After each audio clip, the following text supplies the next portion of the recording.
Hi అండి. అందరికీ నమస్తే అండి. హిందువులు జరుపుకునే ముఖ్యమైన పండుగల్లో ఒకటి వినాయక చవితి. భాద్రపద మాసంలోని శుక్లపక్ష చవితి రోజున వినాయక చవితి పండుగని మనమందరం జరుపుకుంటాం కదా! వినాయకుడిని పూజించేందుకు 21 రకాల ఆకులతో పూజిస్తాము.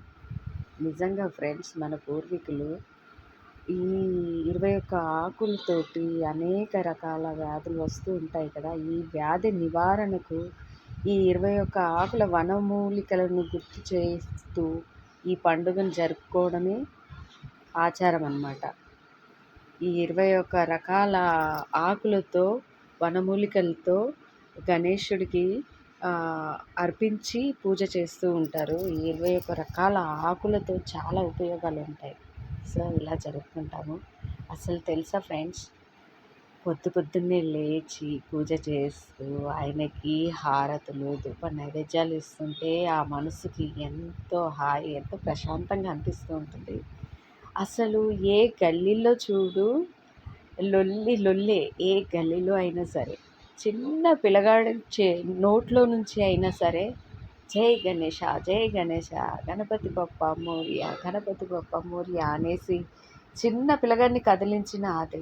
నిజంగా చిన్న పిల్లలు ఎంతో ఇష్టంగా ఈ గణనాథుడితోటి ఆడుకుంటూ, కేరింతలు కొడుతూ, ఉత్సాహాలు చేస్తూ ఎంతో భక్తి శ్రద్ధలతో చేస్తారు. అందుకనే చిన్నపిల్లల మనసులో కొలువై ఉంటాడు ఈ గణనాథుడు. చిన్నపిల్లల మనసు అంటే చాలా ఇష్టము. అందుకే చిన్నపిల్లలే ఎక్కువగా ఈయనని ఇష్టపడుతూ ఉంటారు. అలాగే మనం కూడా ప్రసన్న వదనం ధ్యాయే అని అంటాం కదా!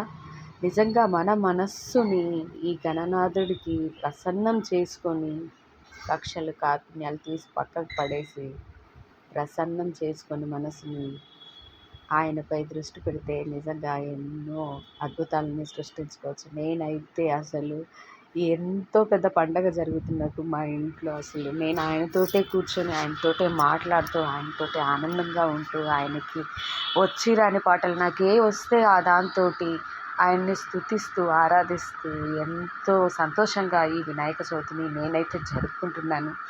మీరు కూడా అందరూ ఈ వినాయకుడిని పండుగని, వినాయకుడిని ఆరాధించాలని మనస్ఫూర్తిగా కోరుకుంటున్నాను ఫ్రెండ్స్. అందరూ గణనాథుడిని వీక్షించండి, గణనాథుడి ఆశీర్వాదాలు తీసుకోండి. ఓకేనా ఫ్రెండ్స్?